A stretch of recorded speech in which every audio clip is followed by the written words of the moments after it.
एक हमारे देश में बैंक है, वो बैंक सीए में बहुत पॉपुलर हो जाता है हमारा। जैसे ही हम सीए एग्ज़ाम क्लियर करते हैं एकदम से हर किसी को ये बैंक अप्रोच करता है। आप चाहो ना चाहो you will and up getting an interview call from ICICI। Campus में बहुत एक्टिव है। अगर आपको एक वो बताता हूँ, 10,000 अगर सीए क्वालिफाई कर रहे हैं ना, अगर 10,000 सीए 10% सीए ये बैंक ही ले जाता है। And this is the truth. मतलब 1,000 बच्चे तो ये बैंक ही ले जाएगा। हर बच्चे को ऑलमोस्ट इनका इंटरव्यू कॉल आ ही जाएगा। और क्योंकि ICI अलाउ करते हैं कि आपके पास अगर एक वैकेंसी है तो आप 10 को भेज सकते हो कि इंटरव्यू कॉल। तो ये सब चीज़ें हैं। तो और कहा जाता है कि अगर जिसका कोई नहीं हुआ सीए में, उसका ICICI बैंक है। ये हमारे लिए TCS है। सीए चार्टर्ड अकाउंटेंट्स का TCS ICICI है। तो आज इसके बारे में बात करेंगे। बहुत बड़ा बैंक है, बहुत सारी अपॉर्चुनिटीज़, बहुत सारे फील्ड्स में ये हमारे लिए लेके आता है। सीए स्टूडेंट्स बोलने की आदत मुझे क्यों पड़ी हुई है, I don't know. Chartered accountants के लिए, और यहाँ से उठा के बंदे ये ले जाएगा। और आपको जो है they will offer package somewhere around 8 to 11 lakh के अराउंड यहाँ पे पैकेज होगा। बट क्या है कि कुछ भी प्रिसाइजली नहीं कह सकते। जो डेरिवेटिव्स वाले कुछ फील्ड्स होते हैं उसमें 15 लाख तक का भी पैकेज होता है। कॉम्प्लेक्स होते हैं, बहुत कम सीए रैंक होल्डर्स वहाँ पे हायर किए जाते हैं, तो बहुत कम वैकेंसीज भी होती हैं। बट इन जनरल जो होता है ब्रांच मैनेजर और रिलेशनशिप रोल, ये सब चीज़ें जो हैं इसके लिए वो ज़्यादा चार्टर्ड अकाउंटेंट्स हायर करते हैं। तो उसका 8 to 11 लाख के अराउंड पैकेज रहता है। आज बात करते हैं कि बैंकिंग के लिए क्या रेलेवेंट रहता है। आपकी स्टैट ऑडिट की जो नॉलेज, लॉ की जो नॉलेज है, क्या वो ज़रूरी है?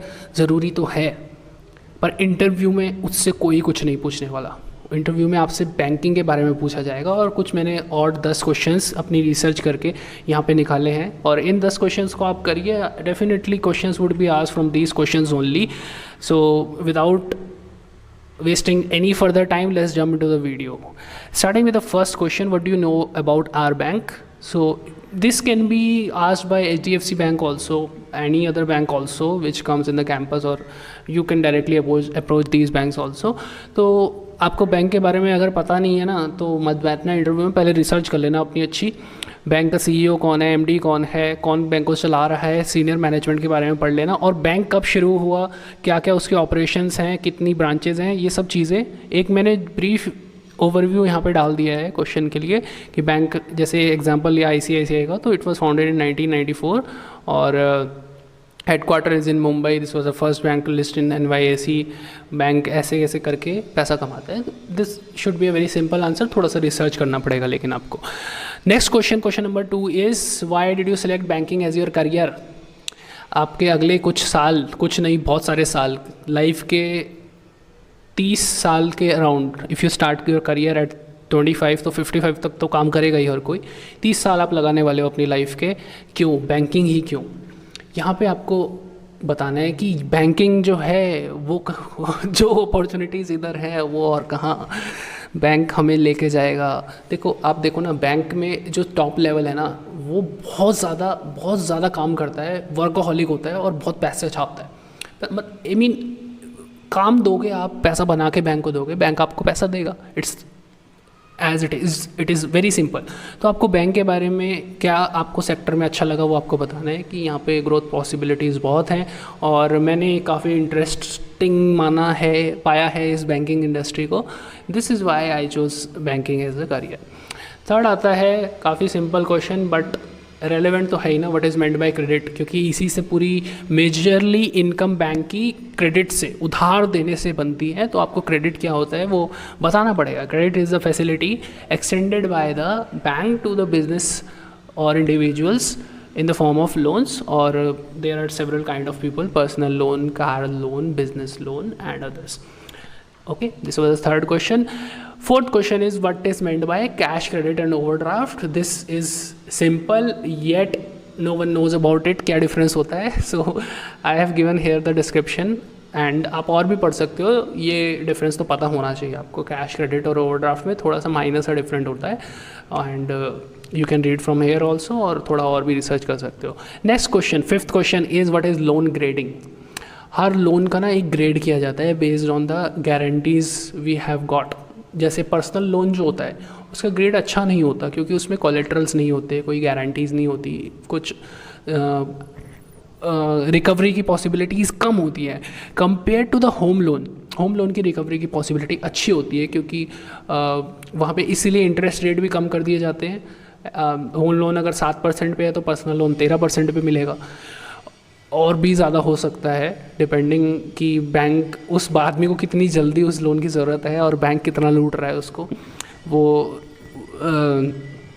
ये शब्दावली हमको शायद यूज़ नहीं करनी चाहिए। तो फ़र्क आता है मतलब हर चीज़ में। आपकी अगर क्रेडिट स्कोर नहीं है अच्छा तो आपने जो लोन लिया कितनी उसकी प्रोबेबिलिटी, ये सब चीज़ें जो हैं ग्रेडिंग की जाती है लोन की।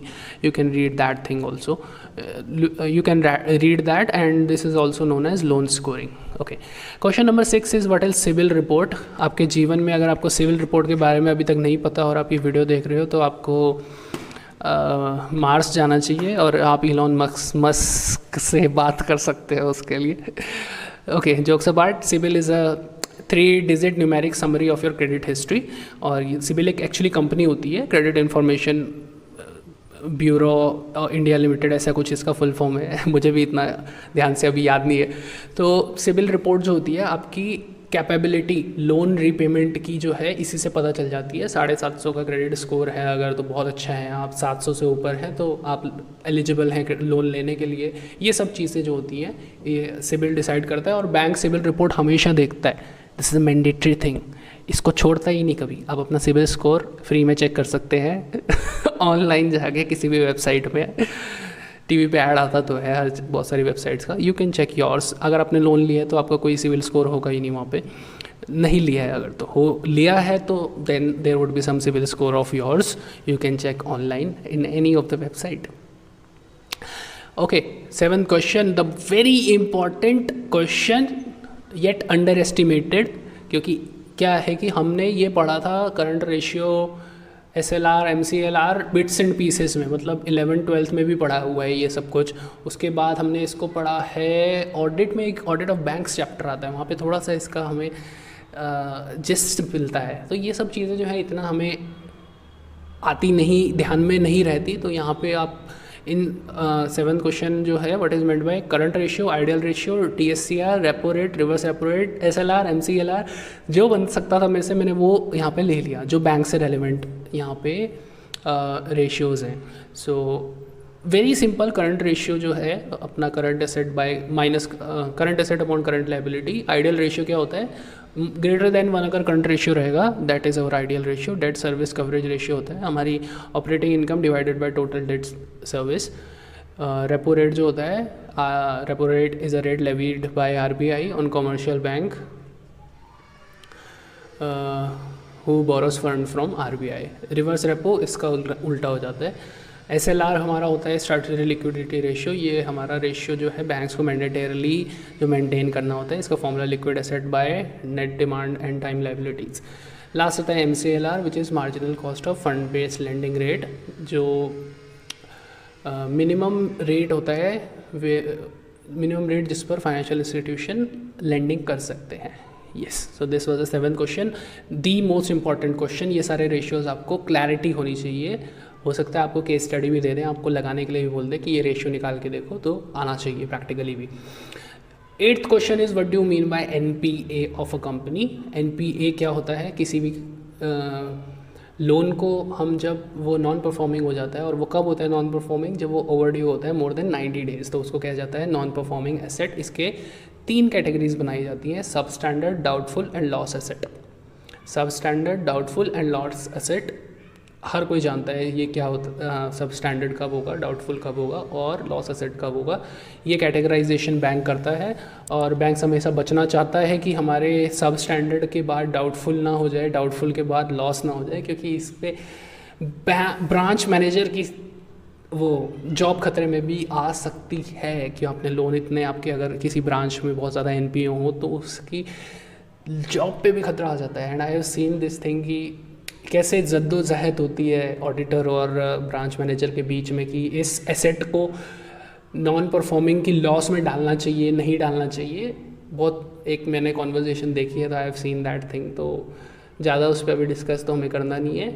तो यहाँ पे आपका क्वेश्चन 8 खत्म होता है। Question number 9 is what is meant by working capital of a company. Simply current asset minus current liability, जितना पैसा बचा that is considered as the working capital.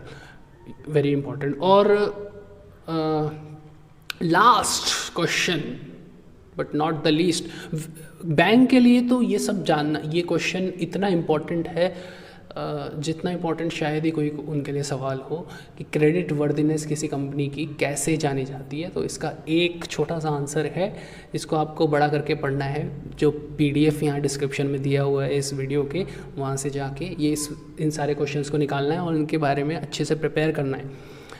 Okay, so 5 C's को देखा जाता है, which are character, capacity of the person, capital and collateral, lastly is conditions. ये 5 C's जो हैं, इससे हम चेक करते हैं क्रेडिट वर्दिनेस किसी भी कंपनी की, इंडिविजुअल की, कुछ भी कह सकते हैं, तो उससे हमें पता चल जाता है। This was the last question, मैं क्वेश्चंस का ही कह रहा हूँ। This was the last question of top 10 questions which could be asked in a banking interview. Okay, here comes the end of the interview. Here comes the end of the video. Thank you very much for watching. Stay connected and मिलते हैं अगली video में। Subscribe करिएगा, comment करके बताना did you like the video और not. Thank you very much.